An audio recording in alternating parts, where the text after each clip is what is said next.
What if you could turn your body into a place where cancer cells struggle to survive? Well, that's one of the promises behind the keto diet, and it's why more and more people are turning to keto, not just for quick weight loss, but as an effective strategy to lower inflammation, balance blood sugar levels, and prevent cancer. But here's the thing. There are very different versions of the keto diet, some healthy and some not. I mean, you can eat bacon all day and get into a state of ketosis, or you could do a healthier version of keto and still eat a variety of fruits and vegetables. So in this video, I'm going to walk you through a healthy version of keto step by step, from how to get into a state of ketosis, how to tell when you're in it, and how to stay in it long enough to reap all the benefits without wanting to give up. Oh, and stick with me till the end, because I'll be giving you a loophole that makes keto a whole lot easier to do long term. So let's start with the biggest question. How does the keto diet actually help to fight or prevent cancer? Well, most cancer cells, especially aggressive ones, are addicted to sugar or glucose. They love using it as their main source of energy so they can grow. And fortunately, our modern diets are full of hidden sugars that create high sugar, high insulin environments in our body where cancer cells can thrive. In fact, 1 in 3 adults in the U.S. are insulin resistant, and nearly 50% have diabetes or prediabetes. So if you go from eating bread and pasta and rice and potatoes every day to the keto diet, where you drastically cut out sugar and carbs, it forces your body to stop relying on glucose for energy and to start burning fat instead. Now, when your body breaks down fat, it produces ketones. And when these ketones become your new source of fuel, here's the kicker.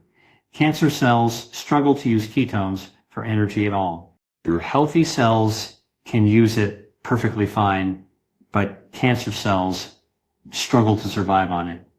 Now, sure, this all sounds great, but keto isn't necessarily as easy as it sounds. To do it properly, you have to be diligent about what you're eating, and actually getting into a state of ketosis and staying there isn't always easy either. There's plenty of good, plenty of bad, and plenty of ugly. So I want to make sure you're starting off on the right foot and doing keto in a healthy way. Let's start with how to actually get into a state of ketosis and stay there, because this is where most people get confused. You can't just eat steak and butter all day. I mean, you can, but there's a much healthier way to do it. And once you understand the process, it gets a whole lot easier. First, you need to get your body to a point where it starts burning fat instead of sugar. The keto diet is low carb, moderate amounts of protein, and high amounts of healthy fats. So around 70% of your daily calories are going to come from fat.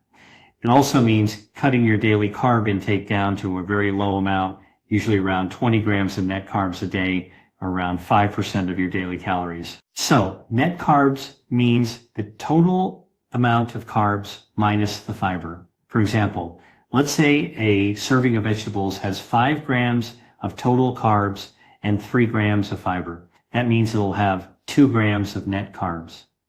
And yes, you still definitely do want to be eating certain fruits and vegetables like non-starchy veggies or low-sugar fruits.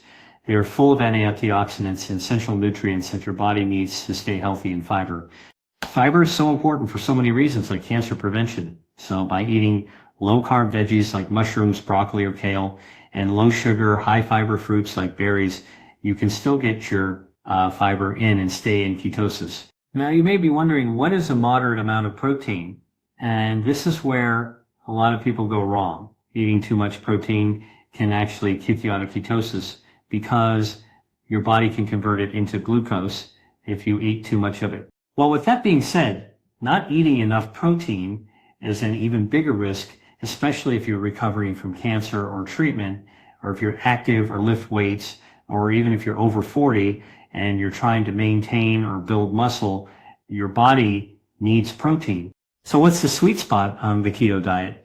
Well, a moderate amount of protein is around 0.6 to 0.8 grams per pound of body weight. And that's a good but very general range. But with keto, what's important is that you space it out through the day to avoid these glucose spikes. So if you're eating around 20 grams of net carbs a day, a moderate amount of protein, and lots of high quality healthy fat.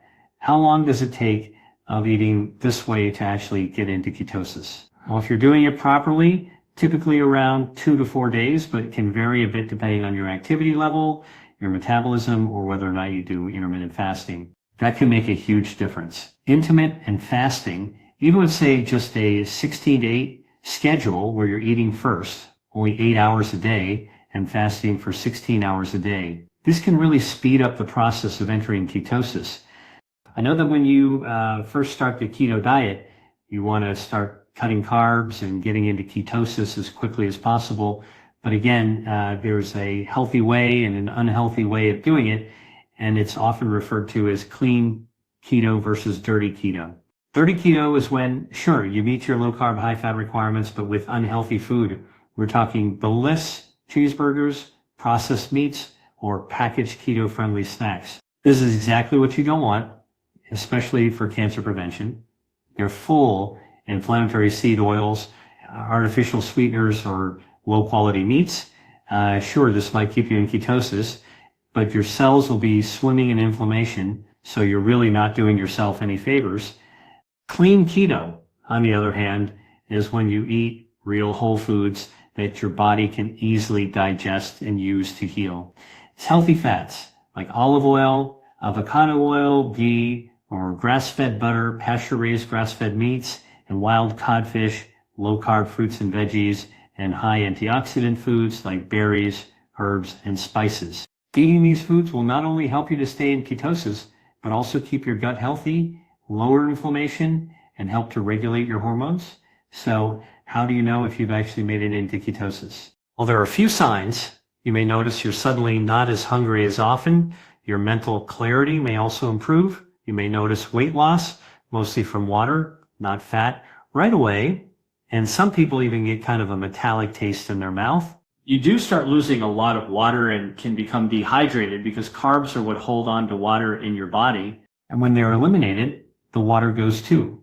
But unfortunately, along with it, you also lose electrolytes like sodium, potassium, and magnesium. That's why a lot of people get the keto flu in the first few days, where you feel headachy, tired, and maybe even nauseous. So just drink a lot of water and even consider taking an electrolyte supplement. But the best way to know for sure if you're in ketosis is to do a test. There are 3 ways to test for this. Test your breath, your urine, or your blood. And the easiest and cheapest way to do it is to just buy some keto testing strips that you pee on. Now, these aren't extremely accurate long-term, but you don't need to keep testing yourself forever. You'll start recognizing how you feel when you're in ketosis. But in the beginning, it can be super helpful to know if all these changes you're making are working. Even after the first 2 to 4 days of being in ketosis, your body adapts to fat burning more efficiently. You may also have fewer cravings for sweets, and your insulin sensitivity starts to improve significantly. But for optimal results, especially for metabolic healing, it typically takes around 6 to 12 weeks of consistent ketosis. This is when your inflammation markers really start to drop, your energy levels stabilize, and you'll likely start to notice some fat loss. Now, getting into ketosis is one thing, but actually staying there long term is another, especially in today's food culture. This is where the real challenges lie. To be honest, you don't have to be too rigid about all this. Just be as consistent as you can. And something that really helps with this is to plan ahead. Meal prepping helps a lot, so you don't reach for fast food when life gets crazy or stressful. Eating out can also be tricky. Most restaurants will let you substitute veggies over potatoes or skip the bun, but you may have to plan ahead and avoid restaurants that don't. So here's something interesting. Remember at the beginning of the video I told you there's a loophole to make keto a whole lot easier long term. Well, long-term keto isn't ideal for everyone. While the keto diet does have many benefits, staying in ketosis for too long can actually create hormonal imbalances, slow down fat loss, and negatively impact your metabolism. If your body fat gets too low, your brain senses a threat to survival, so it slows down your fat metabolism. Basically, it wants to hold on to fat when your supplies get too low. Prolonged ketosis can also have a negative impact on your thyroid hormones, estrogen and testosterone levels. Not good. So what's the solution? 2 words: metabolic flexibility. It's teaching your body to switch between fat burning and glucose burning as needed. So once you get used to doing the keto diet, you can experiment with something called cyclic keto. This means after a few months of strict keto, you start taking a day every week or so where you eat more carbs or protein, but still with whole foods like maybe sweet potatoes or quinoa. What this does is it refills your glycogen stores and it gives you some metabolic flexibility without fully kicking you out of the keto diet. This can be really powerful, but it's not for everyone. So if you have any underlying health conditions, please run it by your doctor first. But keto isn't just another low-carb diet trend. It can be a metabolic strategy. As long as it's done in a healthy way, it can shift your body into a state where you get rid of inflammation, insulin resistance, and take away the main source of fuel for any pre-cancerous cells lingering. If you found this video helpful, please be sure to subscribe because I have more videos coming your way on fasting, nutrition, and how to heal from the inside out. And if you've tried keto before, drop a comment below and let us know what worked for you or what challenges you faced. Thanks for watching, and I'll see you next week.